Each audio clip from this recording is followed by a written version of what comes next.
Pedir que el Señor en esta tarde nos muestre algunas cositas interesantes acerca de su palabra y sobre todo lo que les acabo de decir, hermano.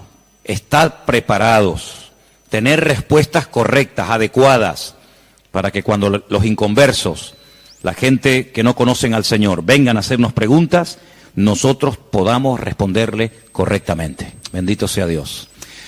Señor, te damos muchas gracias en esta tarde porque en tu palabra, palabra viva, palabra eficaz, encontramos las respuestas, la solución a muchas cosas que el mundo se pregunta e ignora.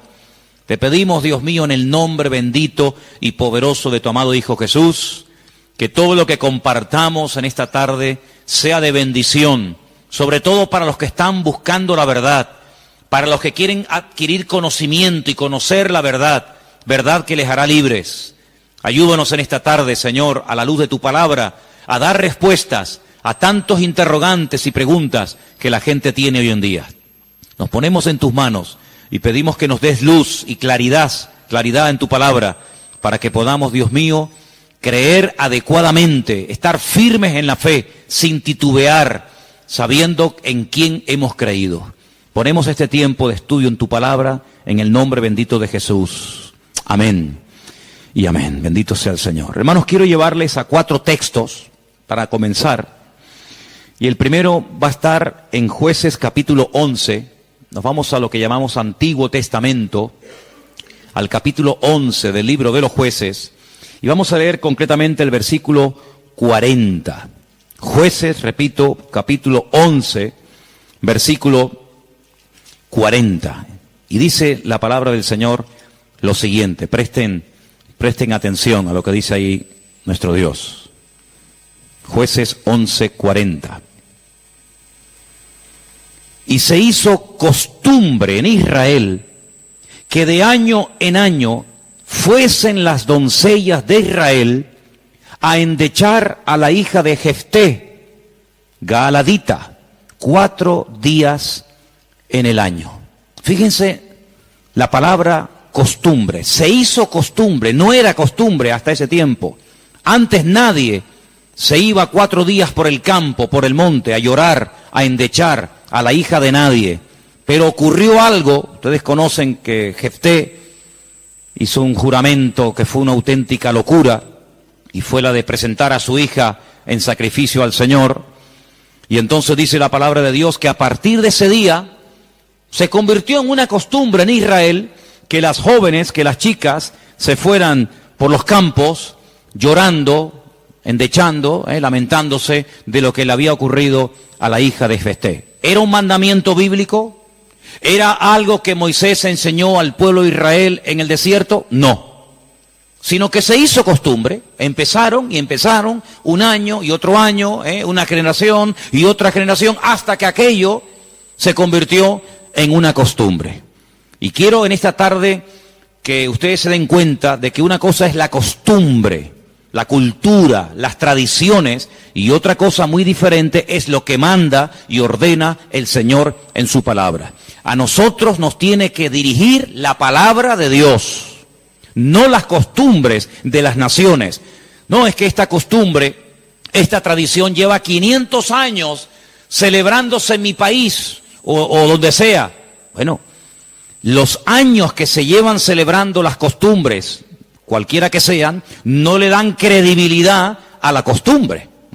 Durante muchos siglos era normal salir a una plaza pública y torturar o quemar a una persona, y todo el mundo iba como si fuera un espectáculo público, ¿verdad? Porque era la costumbre de la época. Bueno, pero eso no significa que como era la costumbre, pues está bien. Cuidado, la palabra costumbre, hábito, aparece desde un punto de vista positivo y desde un punto de vista negativo. Por ejemplo, la Escritura dice en el Evangelio según San Lucas que el Señor Jesucristo, conforme a su costumbre, iba el sábado a la sinagoga. Bueno, pero es que hay costumbres buenas, ¿sí?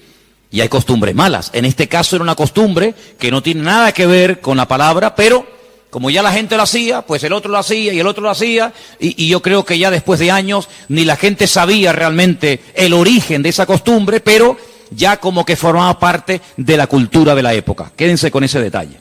Nos vamos al libro de Isaías, capítulo 2. Libro de Isaías, capítulo 2, versículo 6. Y dice lo siguiente, un texto, por cierto, muy interesante. Isaías 2, versículo 6. Ciertamente tú has dejado tu pueblo, la casa de Jacob, porque están llenos de costumbres traídas del oriente y de agoreros, como los filisteos que pactan con hijos de extranjeros. Uno de los reproches que el profeta Isaías lanzaba en la época en la que él le tocó servir al Señor en su ministerio es que ustedes se han llenado de costumbres que no son costumbres con una base bíblica, no son costumbres basados en un mandamiento de la Escritura, sino en costumbres, como dice aquí, importadas, traídas de Oriente, que no tienen nada que ver con ustedes. Por ejemplo, aquí en España, país en el que vivimos, pues se ha metido con una fuerza tremenda una fiesta, que era una costumbre de pueblos paganos, dicho sea de paso, que se ha celebrado hace poco, la famosa fiesta de Halloween, y tú estudias la historia de nuestros pueblos, aquí hay hermanos de otros países de Latinoamérica, y Halloween no tiene absolutamente nada que ver con la cultura latina. Absolutamente. Halloween no tiene nada que ver ni con Argentina, ni Uruguay, ni Venezuela, ni Cuba, ni España. Son costumbres importadas. Costumbres que no tienen nada que ver con nuestra cultura, pero a base de repetirlas y practicarlas un año y otro año, como que ya forman parte de una de las muchas fiestas que hay a lo largo del año. Eso precisamente es lo que dice el profeta Isaías en su época. Ustedes han abierto la puerta y se han llenado de costumbres traídas de Oriente, que no tienen nada que ver con ustedes. Y dicho sea de paso, la mayoría de esas costumbres traídas de Oriente eran costumbres paganas. Costumbres que no tenían absolutamente nada que ver con la palabra del Señor. Vamos a avanzar. Libro de Jeremías, capítulo 10. Jeremías, el capítulo 10, leemos lo siguiente, versículo 3, Jeremías 10, versículo 3. Miren qué texto tan interesante. Porque las costumbres de los pueblos son, ¿qué dice ahí? Vanidad, vanidad de vanidades, decía el predicador. Las costumbres de los pueblos son vanidad. Y ahora habla acerca de la idolatría, que era una de las costumbres, no del pueblo de Dios, sino de los pueblos paganos. Ahí la palabra pueblos es la palabra goyín. La palabra goyín significa naciones. Cuando se habla de Israel, se menciona Israel, para que no haya género de duda.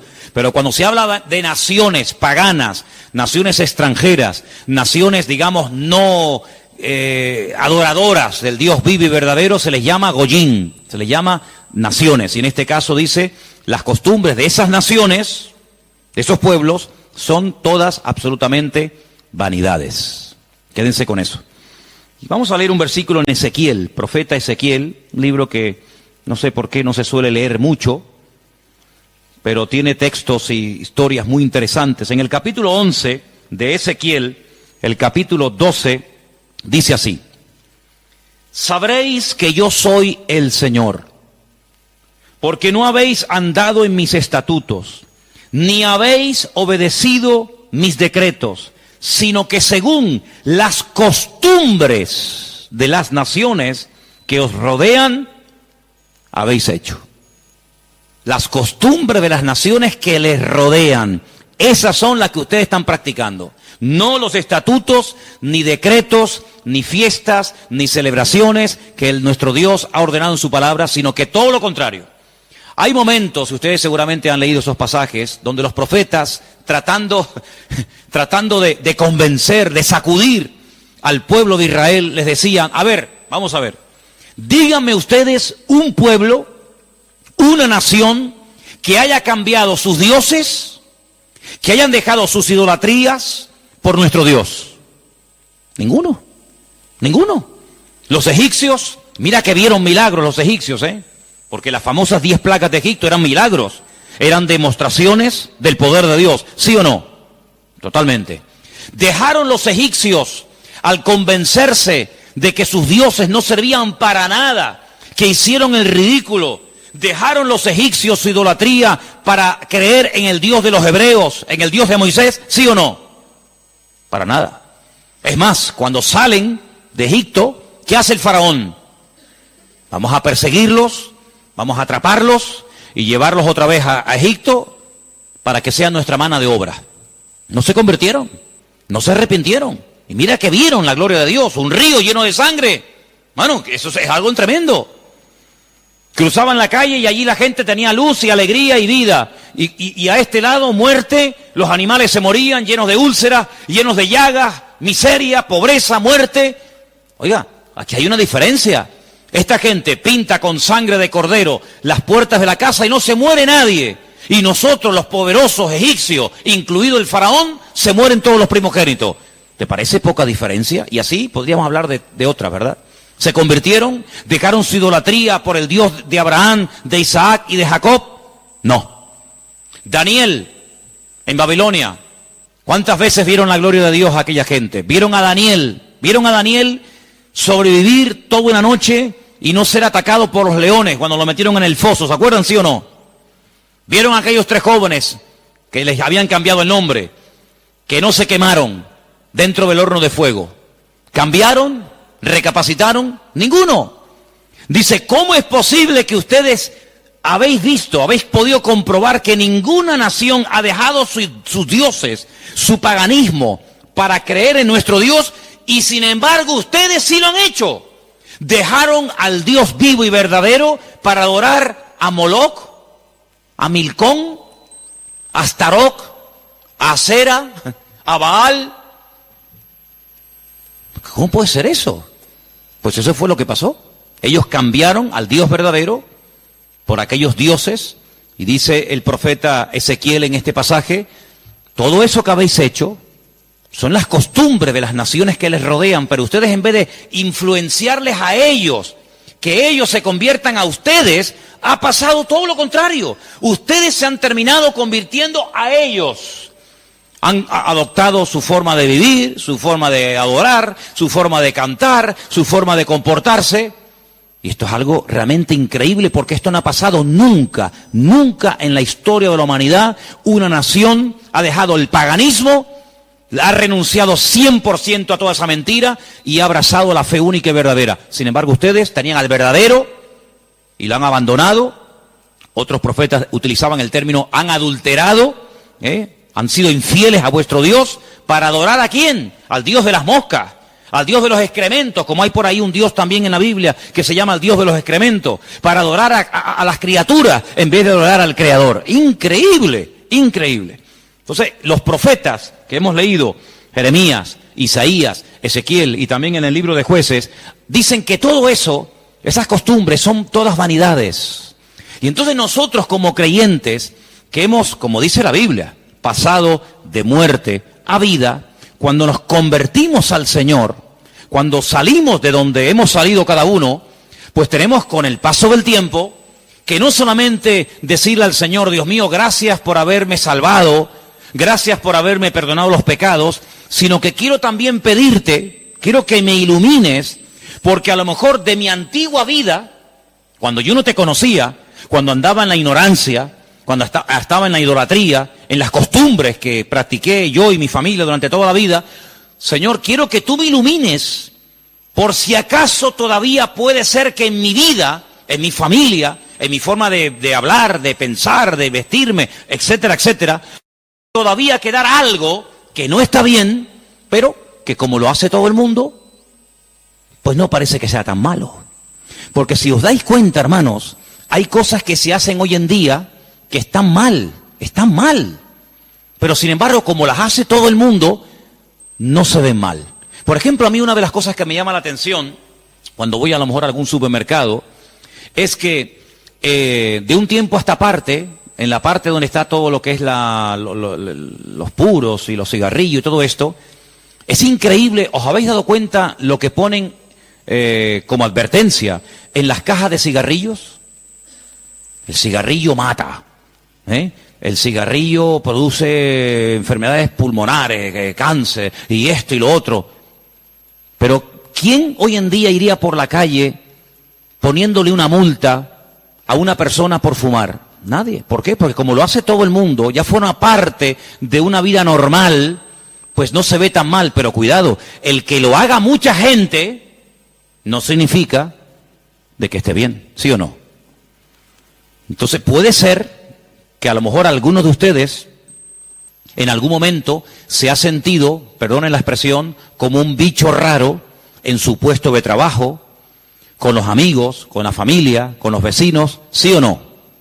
Porque resulta que todo el mundo ve bien, pues ciertas y determinadas cosas que cuando vamos al manual, cuando vamos a la palabra de Dios, resulta que no solamente están mal, sino que incluso son pecado y abominación ante los ojos de Dios. Vaya usted a una manifestación de miles y miles y miles de personas a favor del aborto y párese en esa marcha y diga que el aborto es un crimen, que es un asesinato y que eso es una abominación delante de Dios. ¿Lo matan? ¿Sí o no? ¿Lo matan? Párese usted en una manifestación donde están llevando a una virgen, a un patrón, a un santo y diga, ¿pero qué estáis haciendo? Si nuestro Dios prohíbe todo esto, si eso es abominación delante de nuestro Dios, si en la base mínima, que son los 10 mandamientos, ya se prohíbe categóricamente todo esto, ¿te matan? ¿Por qué? Porque es que esto se ha practicado. Y claro, después ves ahí al alcalde, y ves al teniente alcalde, y ves al concejal de no sé qué, y ves a fulanito de tal, y incluso al rey, y ves a la reina, y ves a la... Entonces parece que como que no está tan mal, porque lo practica mucha gente. Y quiero decirte, querido hermano, que en algún momento de tu vida puede ser que tú te sientas como que vas contracorriente. Como que la gente, como que no te entiende, y como que tú estás en otra frecuencia, en otra onda, y es como algo imposible de que lleguen a un entendimiento. Pero al fin y al cabo yo pregunto, hermanos, ¿nosotros a quién tenemos que agradar? ¿A quién tiene que agradar usted? ¿A nuestro Dios, sí o no?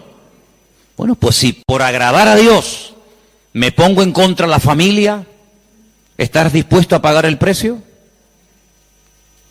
¿Para qué te vas a bautizar? Con la edad que tú tienes. Si a ti ya te bautizaron tus padres cuando eras pequeñita, no lo pueden entender. Pero saben, hermanos, nosotros, repito, primero a quien tenemos que rendir cuentas a nuestro Dios.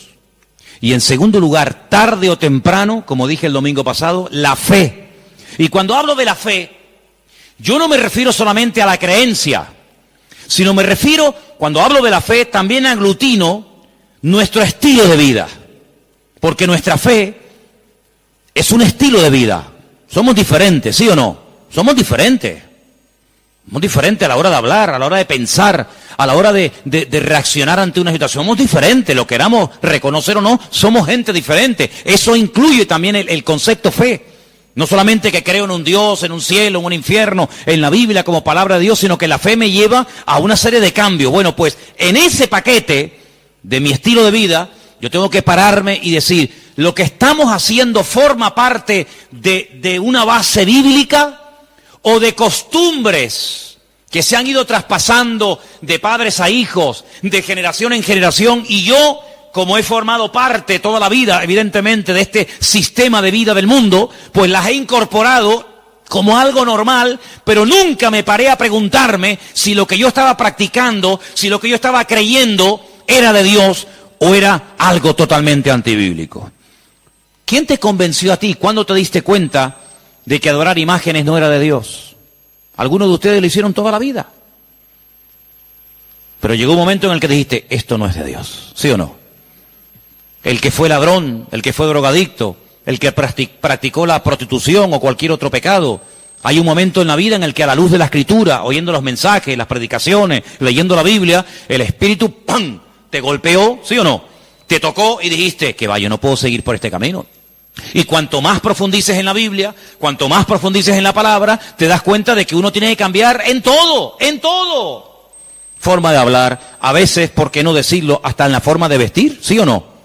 Hombre, vamos a ver, si por ejemplo una chica que está ejerciendo la prostitución esta tarde se convirtiera al Señor, seguramente la forma como esa chica se viste, que está diseñada para seducir, para atraer, para llamar la atención, pues cuando esa chica se convierta al Señor, lo más probable es que el Espíritu le ponga en su corazón que la forma como viste, pues es una forma que tiene una finalidad, pero que esa finalidad en absoluto la tengo que llevar a cabo en un culto. Por lo tanto, seguramente, en un momento determinado, el Señor le pondrá en su corazón, oye, vístete un poco más decentemente, más ¿sí o no? Seguramente que sí. Y el que toda la vida ha estado robando o toda la vida ha estado haciendo daño, seguro que el Espíritu le va a hablar en ese área de su vida. Pero luego hay otras cosas, como hemos leído, costumbres, que como que no las vemos tan mal.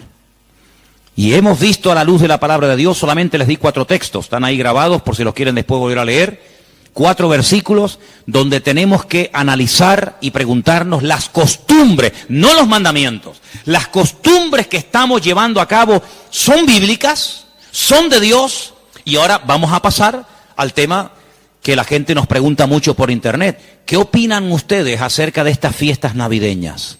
¿Puede un cristiano? ¿No puede un cristiano? ¿Está bien esto? ¿Está bien aquello? Bueno, lo primero que tenemos que partir de la base es la siguiente. Nadie, absolutamente nadie, desde que el cristianismo o desde que Cristo vino a este mundo, y mira que lo han intentado, nadie sabe exactamente el día en el que nació el Señor Jesucristo. Nadie. A lo largo de la historia se ha especulado, incluso si ustedes se meten a estudiar este tema, incluso algunos llegaron a predicar y a enseñar en sus respectivos congregaciones o ministerios que Jesús nació entre marzo y abril. Otros entre septiembre y octubre. Y así diferentes opiniones. Por lo tanto, partimos de la base de que, lógicamente, el Nuevo Testamento, porque el Antiguo no te lo va a decir, porque no había nacido, el Nuevo Testamento en ninguna parte te dice exactamente el día en el que el Señor Jesucristo nació. Nadie sabe absolutamente nada. Sí sabemos que murió en una época en la que los judíos estaban celebrando una fiesta llamada la Pascua.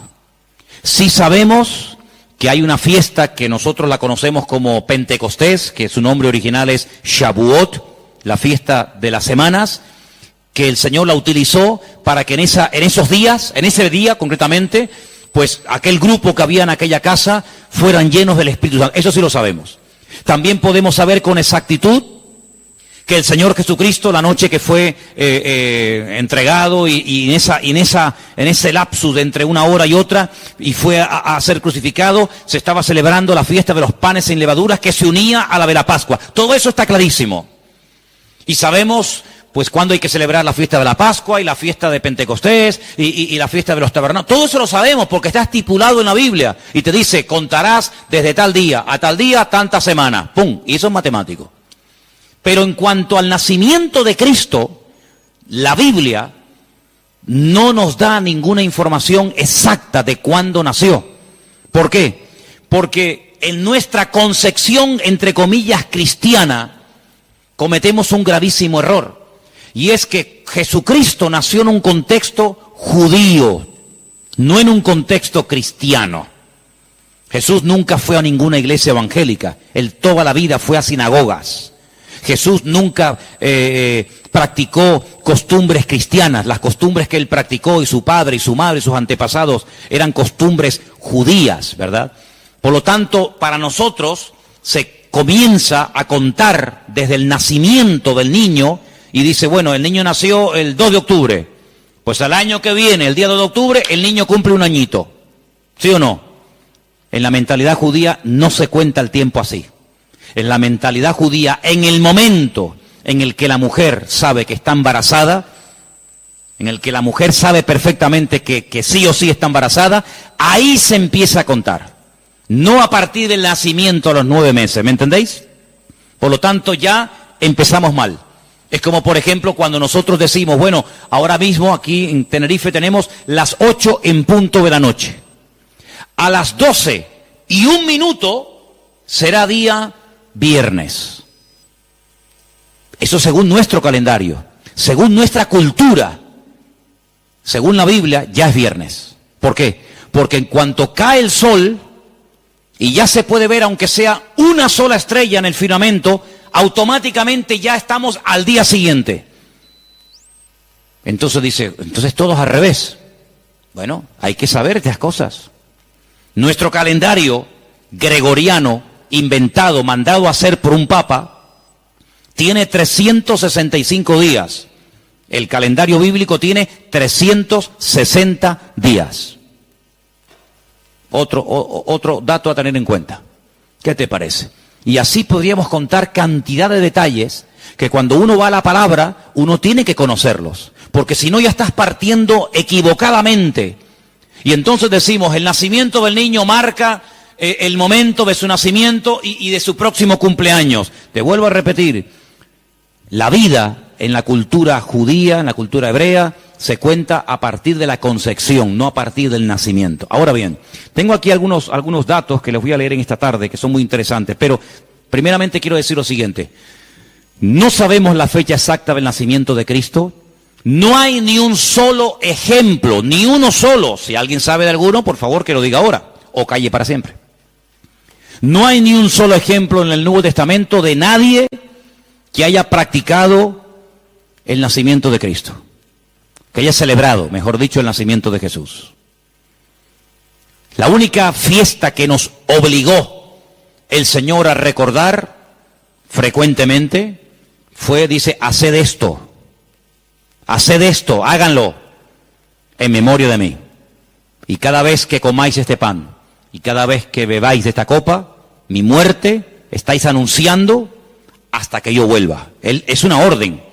Yo sé que hay movimientos cristianos o evangélicos que no practican esto de tomar pan y vino asiduamente, porque dicen que es algo simbólico. Bueno, yo solamente lo digo con todo mi respeto, no saben lo que se pierden.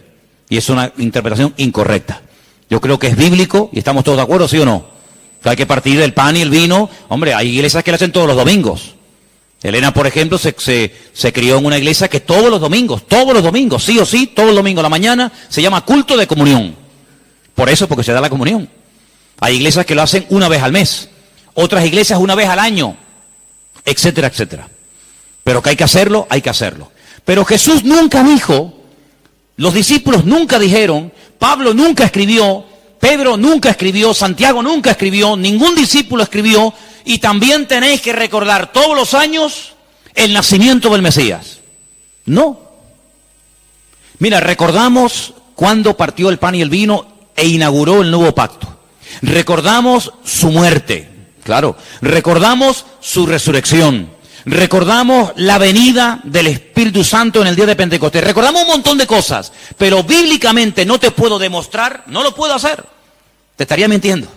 No te puedo demostrar bíblicamente que los primeros cristianos celebraban el nacimiento de Cristo. No lo hacían.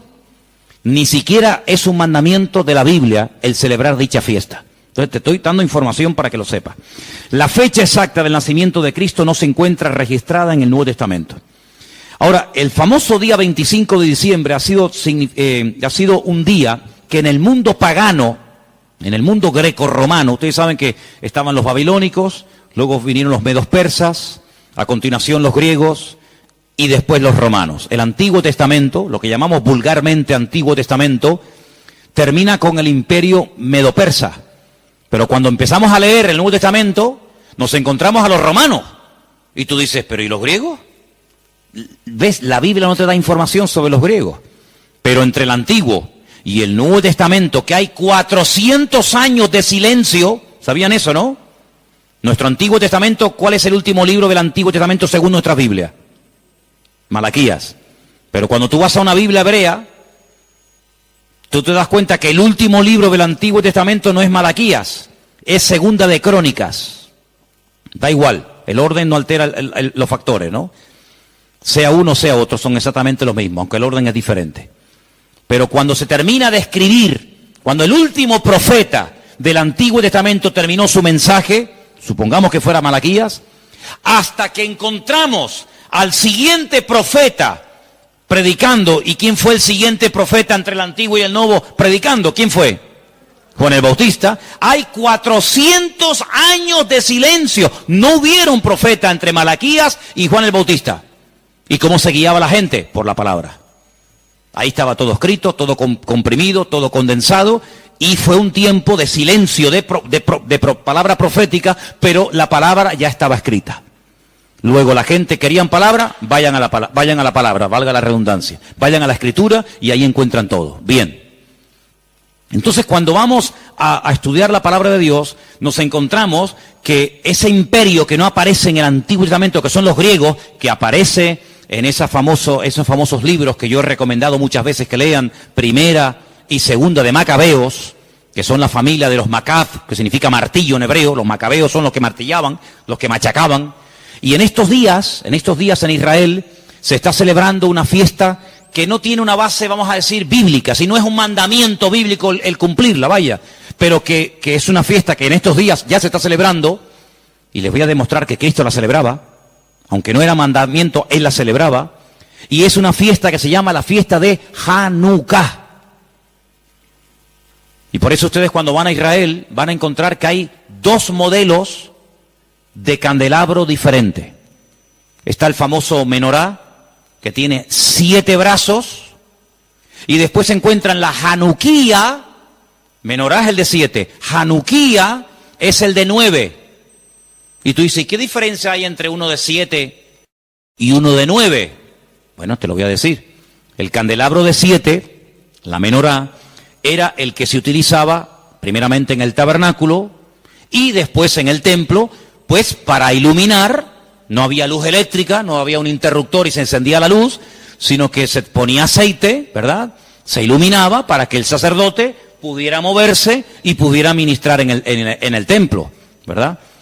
Ya dimos en su día una explicación de que el primer versículo, quédense con este dato, el primer versículo de los primeros 5 libros de la Biblia, Génesis 1.1, Éxodo 1.1, Números 1.1, Levítico 1.1 y Deuteronomio 1.1, nos explican todo lo que tiene el menorá. ¿Cuántas palabras tiene en hebreo el primer versículo de Génesis? 7 brazos. Otra característica de la menorá la encontramos en Éxodo 1.1 y así sucesivamente, pero no voy a entrar en detalles acerca de eso. Pero en la época de los seleucidas, en la época de los griegos, déjeme que les cuente algo de historia, que es bueno saberlo. Cuando Alejandro Magno muere, dicen que era homosexual, no dejó descendencia. Es el único imperio que pervive después de la muerte del emperador, pero no en sus hijos, sino en sus generales. Por eso Daniel, cuando está en Babilonia, dice que él vio a un leopardo con 4 cabezas. Y las 4 cabezas son los 4 generales que cuando Alejandro Magno muere, se reparten en 4 pedazos el mundo que había conquistado Alejandro Magno, ¿verdad? Uno de los trozos que se reparte tenía que ver con Israel. Y allí estaba el famoso Antíoco Epifanes, que era terrible, terrible. Ese fue el que se atrevió a meter a un cerdo dentro del lugar santísimo y sacrificarlo y de esa manera, humillar y avergonzar a Dios y en fin, tantas cosas, ¿no? Esa es la famosa abominación desoladora, la profanación del lugar santísimo. En esa época de los griegos había una familia compuesta por una serie de hermanos que se propusieron restaurar la vida política y espiritual de Israel. Los griegos dominaban, el templo lo habían convertido en un gimnasio, habían impedido los sacrificios y aquello era un desastre. Esta familia se levanta, primero un hijo, después el otro hermano, todos murieron como mártires, es una historia tremenda. Y estos macabeos, que no se llamaban macabeos, sino una especie de apodo, los que martillaban, los que golpeaban, pelearon militarmente, cuerpo a cuerpo con los griegos y los derrotaron, los vencieron, los echaron de Israel y restauraron el culto en el templo.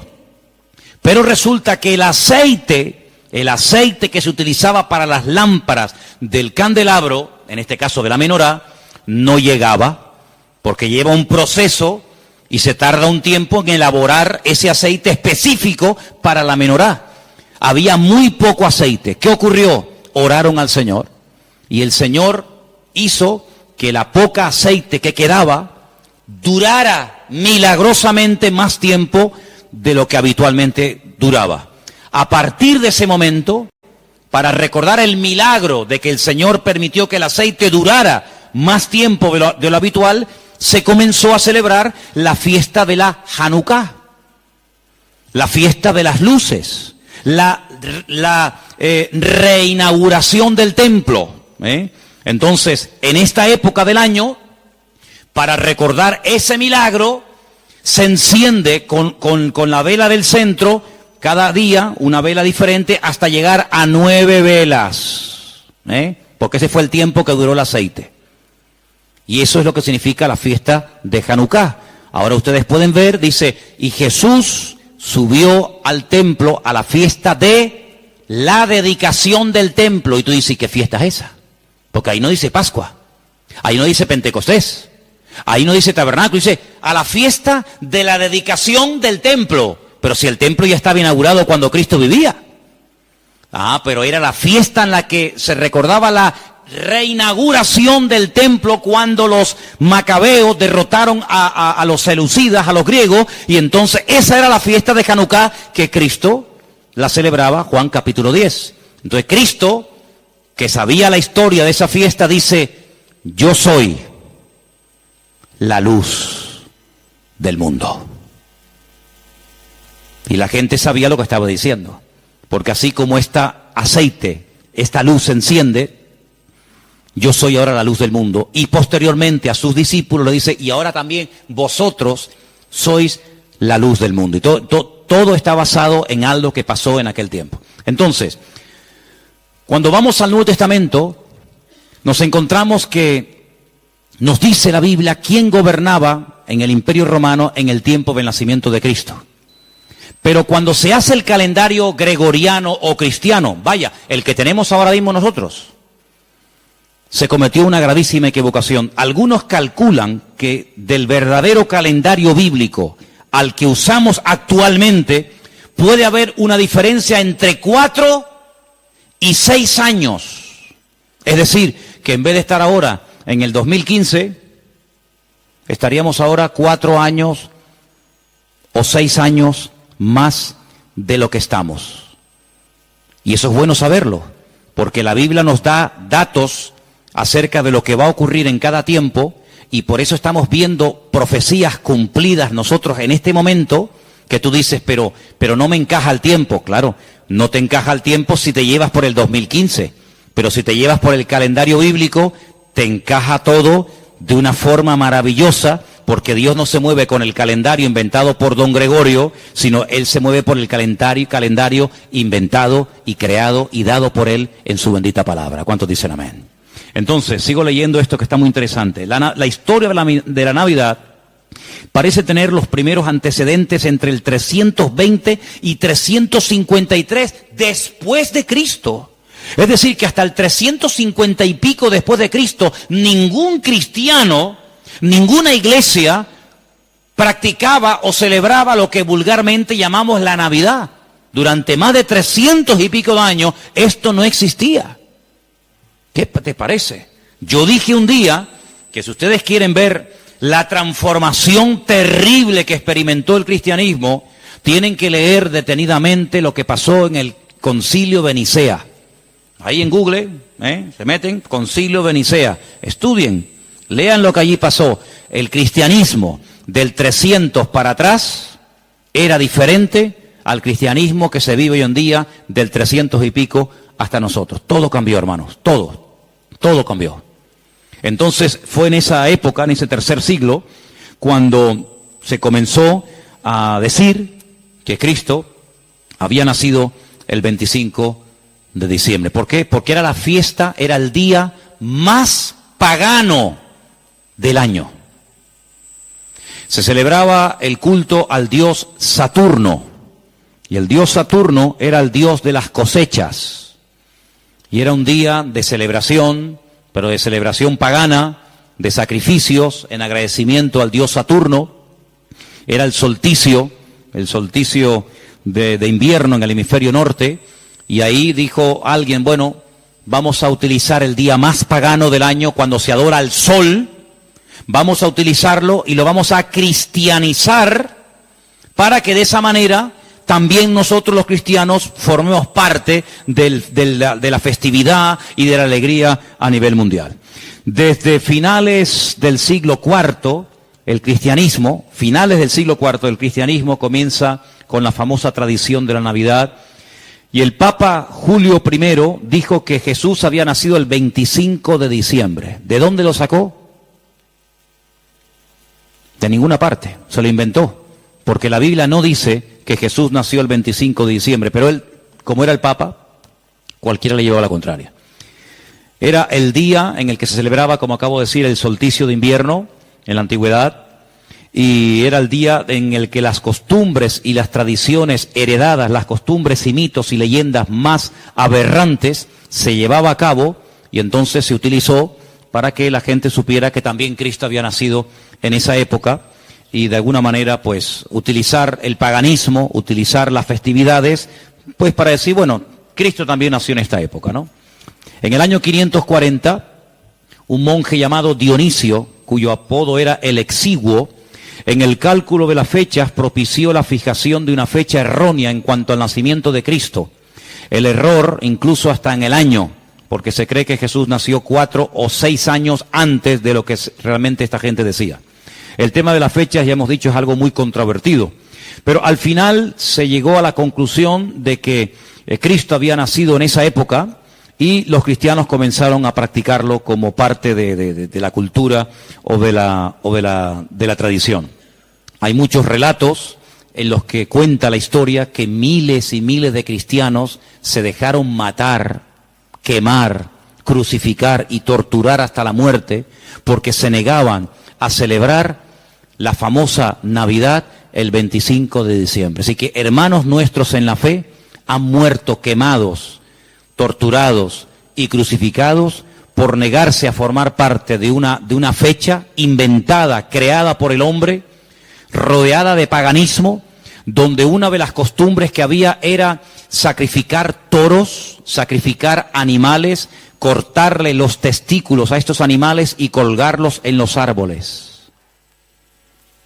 De ahí viene la famosa costumbre de colgar bolitas en los árboles, de la costumbre pagana de aquellos degenerados griegos y romanos que hacían este tipo de ofrendas y de sacrificios a sus dioses, y de ahí pasó. Luego se prendía fuego al árbol, pero claro, prender fuego al árbol, pues es, en una casa particular es una temeridad, y entonces a alguien con el paso del tiempo se le ocurrió ponerle un montón de luces para que represente aquel fuego, que evidentemente no se puede hacer hoy en día por sentido común, pero entre las bolitas y el fuego que se pone, las luces que se pone, pues es lo más parecido a aquellas bolitas que se ponían colgadas en los árboles, y al mismo tiempo las luces representan el fuego, que por cuestiones obvias no se pueden poner hoy en día. Así que Jesús no nació el 25 de diciembre, pero escuchen esto porque es muy interesante. La explicación más consistente de los historiadores es que el origen de la Navidad se tomó entre el siglo III y IV, ya lo hemos dicho, ¿verdad? El porqué de la elección de esta fecha, bueno, se relaciona con la necesidad de la reciente oficializada religión cristiana de imponerse sobre las tradiciones de los cultos paganos romanos. En aquel tiempo el mundo estaba dominado por el Imperio Romano, se adoraba a Saturno, como el Imperio Romano a través del emperador Constantino supuestamente se había convertido. Dejemos de celebrar en el 25 de diciembre la fiesta a Saturno, pero claro, ahora está todo el mundo acostumbrado a practicar el 25 de diciembre a Saturno, ¿y ahora qué hacemos? Ahora somos cristianos. Bueno, pues sigamos celebrándole igual, pero a Saturno ya no podemos, somos cristianos. Bueno, a Saturno no, a Cristo. El mismo perro, pero con distinto collar.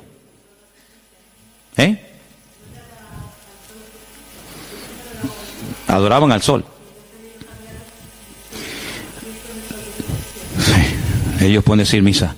Los papas eligieron el 25 de diciembre como día del nacimiento de Jesús, como una estrategia para el proceso de expansión del cristianismo, en el que sistemáticamente se buscó absorber y fusionar toda celebración de ritos paganos con las nuevas creencias o fe de los cristianos. Por lo tanto, bíblicamente, si alguien te para en la calle y te dice que la fiesta de la Navidad, que se suele celebrar el 25 de diciembre, tiene un trasfondo pagano, no se te ocurra llevarle la contraria, ni decirle que no es así, porque vas a ser el más rotundo ridículo. Efectivamente, el día 25 de diciembre era una fiesta, la fiesta más pagana en todas las culturas del Imperio Romano, donde se hacían auténticas barbaridades, sacrificios humanos, sacrificios de animales, ofrendas brutales de sangre, etcétera, etcétera.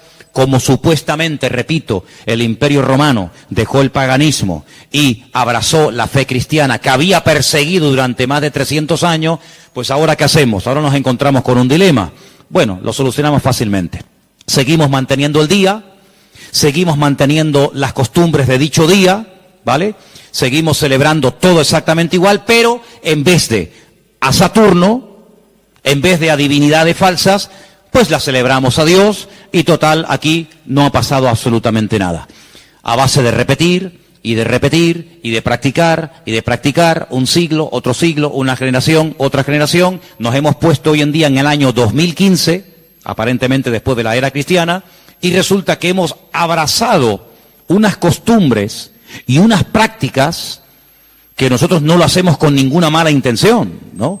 Nosotros no lo hacemos porque creemos en el paganismo, ni mucho menos, pero sin darnos cuenta, estamos practicando y celebrando y haciendo cosas que tienen un trasfondo totalmente pagano, pero después queremos que los paganos cambien, cuando los paganos lo que han hecho es que nos han cambiado a nosotros.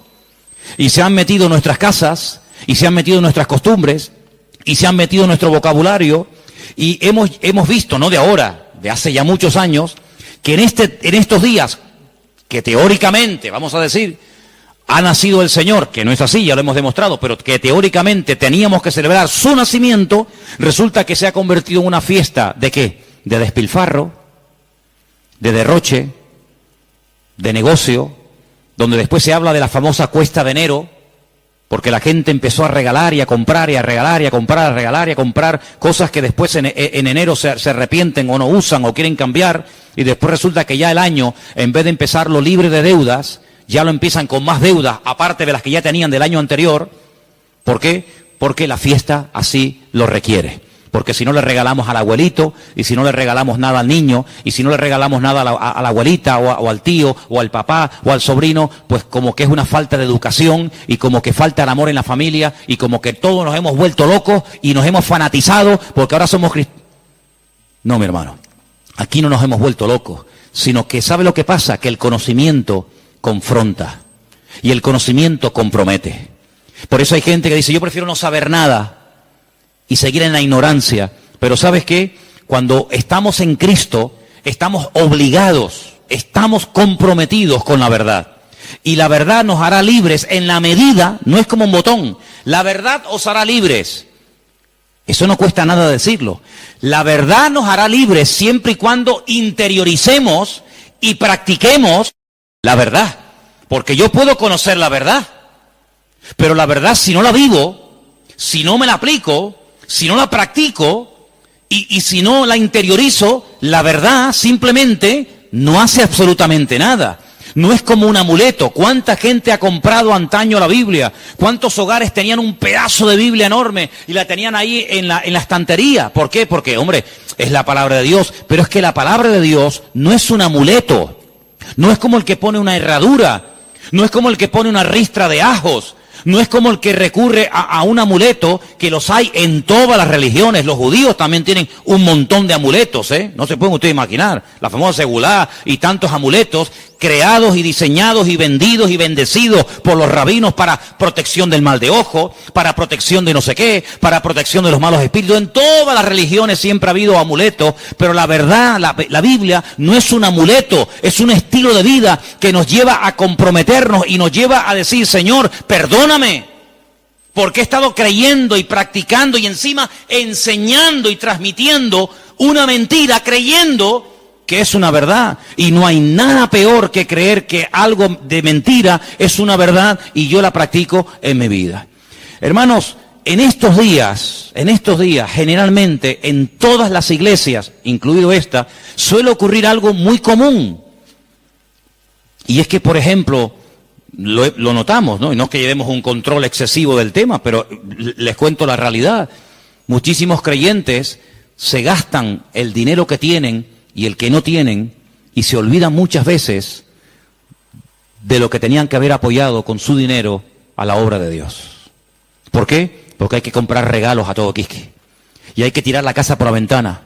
Y si nos vamos a la noche a la cama sin tener toda la mesa llena de comida, como que no hemos celebrado Navidad. Y yo pregunto, imaginémonos por un instante, que no es así, pero trabajemos con la hipótesis. Bueno, vale, nació el 25 de diciembre, vale, perfecto. Si realmente nació el 25 de diciembre, ¿a quién tendríamos que celebrar la fiesta? Me imagino que al Señor. Pero nosotros somos tan listos que nos hacemos la fiesta para nosotros. Y tendríamos que traerle regalos a Él. ¿Cómo? Bueno, pues ¿qué le hace falta a la iglesia? Pintarla. Yo regalo este año la pintura.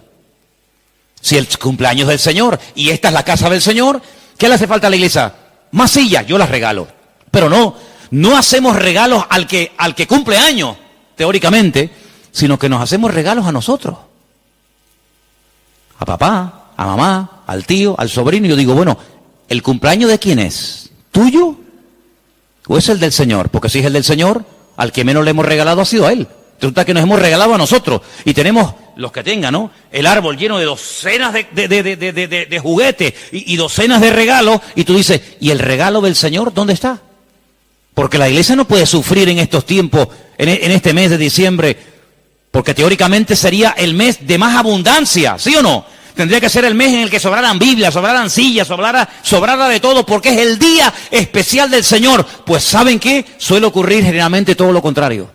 Es cuando tal vez menos nos acordamos del Señor. Ahora, nosotros vamos a utilizar la fiesta que el mundo inventó, no el Señor, no la iglesia primitiva, no la Biblia. Nosotros vamos a utilizar la fiesta que inventó el mundo para decirle al mundo el motivo por el cual el Señor vino a este mundo. Que no fue otro más que morir por nuestros pecados, derramar su sangre y restaurar nuestra vida y sacarnos de la miseria y de la ignorancia y ponernos en el reino de su amado Hijo. Eso es lo que vamos a hacer. El mundo que celebre lo que quiera. No es un tiempo para derroches, ni despilfarro, ni borracheras. No es un tiempo para trasnochar y tirar la casa por la ventana y parece que si no le regalo un suéter, o un pantalón, o una camisa, fulano se enfada y me mira, pues que me mire como quiera. Pero no es un tiempo para nosotros. Tendría que ser en todo caso un tiempo de más oración, de más compromiso, de más reuniones, de más entrega. Tendría que ser eso. Si verdaderamente nació en esta época, tendría que ser eso. Pero lamentablemente vemos que no lo es. Y entonces, amados hermanos, resumiendo un poco todo esto, ¿qué vamos a hacer nosotros?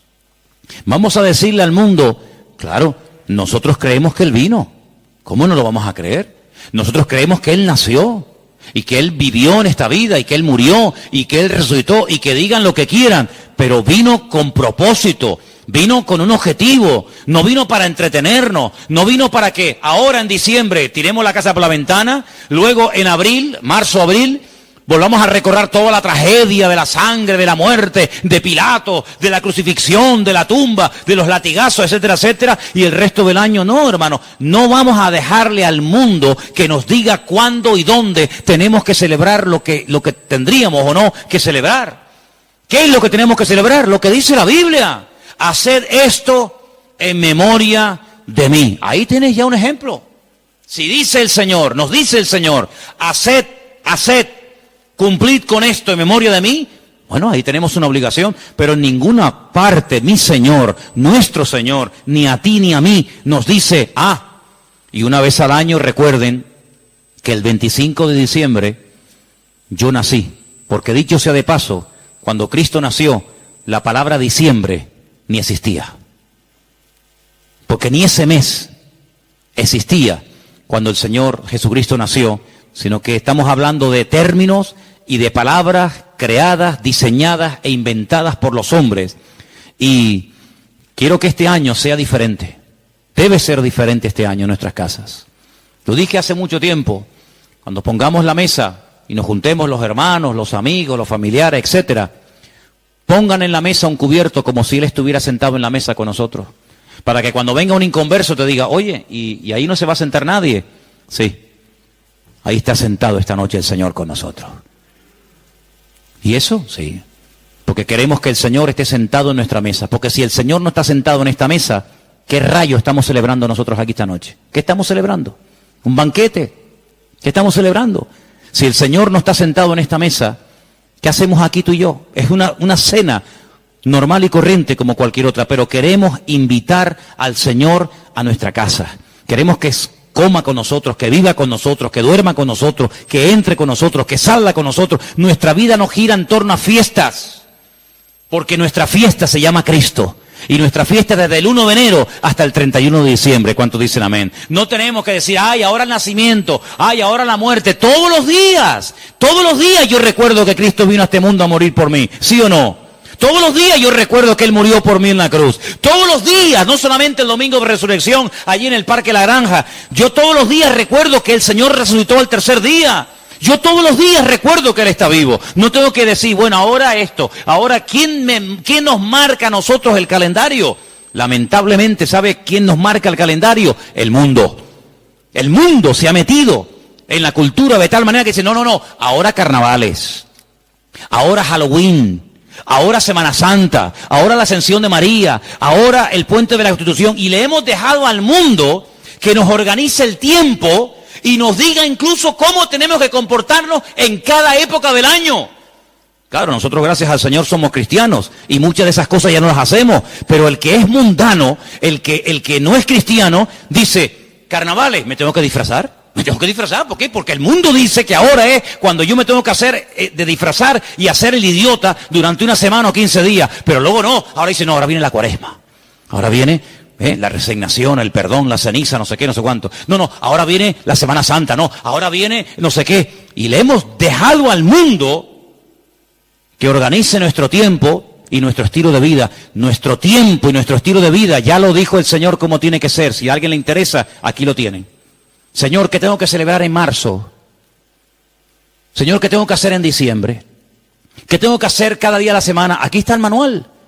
No le dejemos al mundo que nos organice, porque mira, yo me acuerdo que hace años, y termino, en España no se celebraba Halloween. ¿Cuánto tiempo lleva esta fiesta entre nosotros más o menos? ¿Alguien más o menos sabe? 8 años. Bueno, 8 años. Y nosotros ya tenemos una edad. Luego, durante muchos años de nuestra vida, esta fiesta en España no se celebraba. Íbamos a un centro comercial en esta época de noviembre, creo que se celebra esta fiesta terrible, y no había ninguna calabaza, no había ninguna cosa de terror. ¿Por qué? Porque esta fiesta no se había introducido. Pero mira cómo la metieron. Mira cómo la metieron, amigos. Y el otro día, el Black Friday. Ya nos metieron otra. Y en enero, ahora y el mundo tiene, hermano, lo tiene tan claro, el diablo tiene tan claro los objetivos que dice, mira, a la gente le gusta varias cosas. Comer bien, vestir bien, vivir bien y divertirse. Perfecto. Como no quieren ser guiados por el camino de la palabra, como no quieren ser guiados por el camino de Cristo, sino quieren seguir por el camino del relajo, por el camino de despilfarro, pues yo le voy a dar. Y el diablo le da a la gente lo que quiere. ¿Quieres carnaval? Toma carnaval. Y tú dices, ¿cómo puede ser que un país que ha estado años en crisis llegue la fiesta del carnaval y no haya pagas para gente que no tiene nada y que están en el paro y que no tienen los pobrecitos nada? Y resulta que ayuntamientos den subvenciones de miles y de miles de euros a personas para que tiren la casa por la ventana durante una semana o durante un mes. ¿Cómo es posible? Es que el pueblo quiere eso. El pueblo quiere eso.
En el pueblo de Tordesillas, en la provincia de Valladolid, la tradición del toro de la Vega. ¿Quién no ha oído esa barbaridad? Cogen un toro bravo, lo sueltan al campo y miles y miles y miles y miles de personas lo rodean, lo pinchan, lo clavan, lo torturan. Cuando ya el animal está reventado que no puede más, llega uno, rácata, le clava una lanza, lo montan en un caballo, lo llevan al pueblo y es el héroe, porque este año ha matado el toro de la Vega.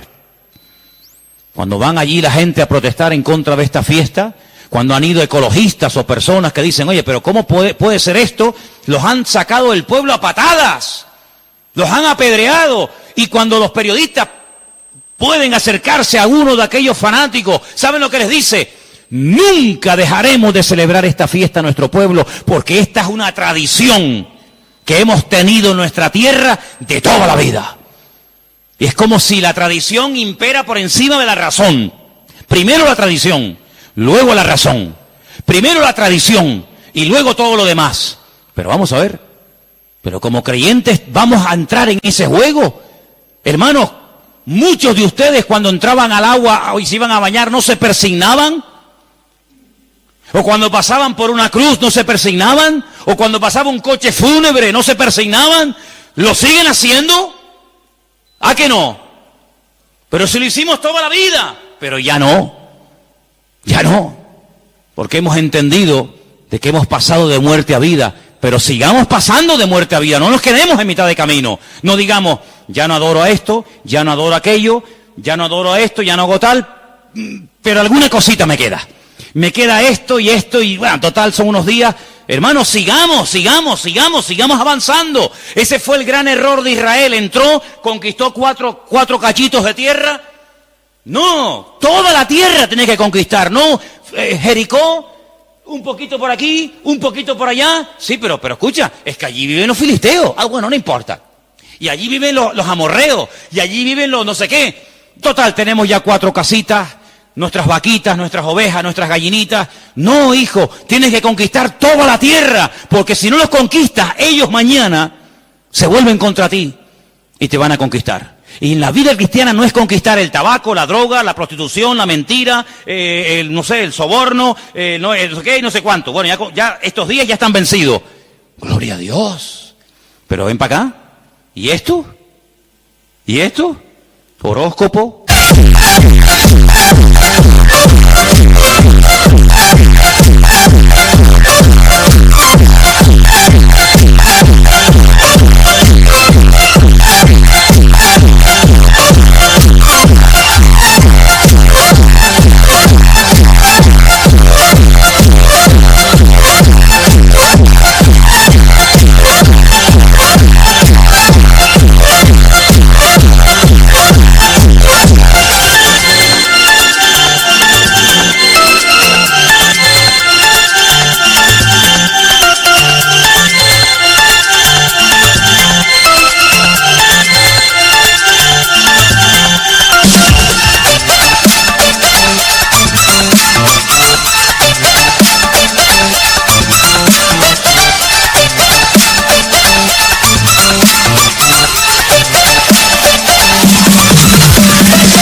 ¿Cómo? ¿Sí, horóscopo?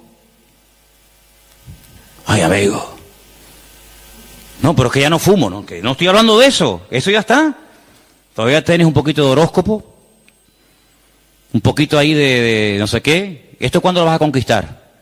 Lo que has conquistado no es excusa para no seguir conquistando lo que te falta. Es más, si has conquistado y superado cosas tremendas, te tienes que agarrar a eso y decir, Señor, como tú me ayudaste a conquistar y a vencer esto, que para mí era algo grande, importante, agárrate a eso y sigue practicando cosas. Porque yo te voy a decir una cosa. Cuando el Señor llamó a Gedeón, ¿se acuerdan? Llamó a Gedeón y le dice, mira, ven para acá. Tu padre tiene un ídolo en la casa y lo adora. Levántate y rómpeselo. Y Gedeón dice, el ídolo de mi padre. Dice, sí, porque él no lo va a romper nunca. Entonces tú, que tienes las ideas más claras que él, ayúdalo, desata a tu padre. Porque si tú le dices a tu padre, papá, Dios me ha dicho que rompas el ídolo, tu padre nunca lo va a hacer. Pero tú sí lo tienes claro, ayuda a tu padre. Tú tienes más luz que él. Y entonces dice que lo hizo de noche. No se atrevió a hacerlo de día. ¿Saben la historia, no? Se levanta, despedaza al ídolo del padre y al día siguiente, ¡ay, mi madre! Se monta la marimorena en la ciudad. ¿Quién rompió el ídolo del fulano de tal? El ídolo, el muñeco, la imagen del padre de Gedeón. Sale el padre de Gedeón, se entera y dice, bueno, si era tan poderoso, no fue capaz de defenderse. No sé quién habrá sido, pero vino alguien, lo rompió y no fue capaz de defenderse. Luego, no era tan Dios como yo creía que era. Fíjate que el hijo ayudó a que el padre se diera cuenta de que había estado adorando a un muñeco, creyendo que era un Dios poderoso, y cuando le atacaron, como es un ídolo, no pudo defenderse. Mira como un pequeño detalle, bueno, pequeño, como un gran detalle de su hijo, le ayudó a su padre a decir, oye, gracias, porque hoy me he dado cuenta de que yo estaba adorando a un muñeco. Hermano, hay gente que a lo mejor dice, mira, yo esto lo voy a dejar de hacer. ¿Por qué? Porque no es de Dios. Pero hay gente que no tendrá la fuerza. ¿Por qué? Porque la costumbre, la tradición, la familia, la sociedad, no sé qué. No te preocupes, yo le digo a la gente, mira, ¿usted le da miedo romper los muñecos que tiene? Ay, sí, porque me da cosita, tráigaselo, que yo se los rompo. Yo le ayudo.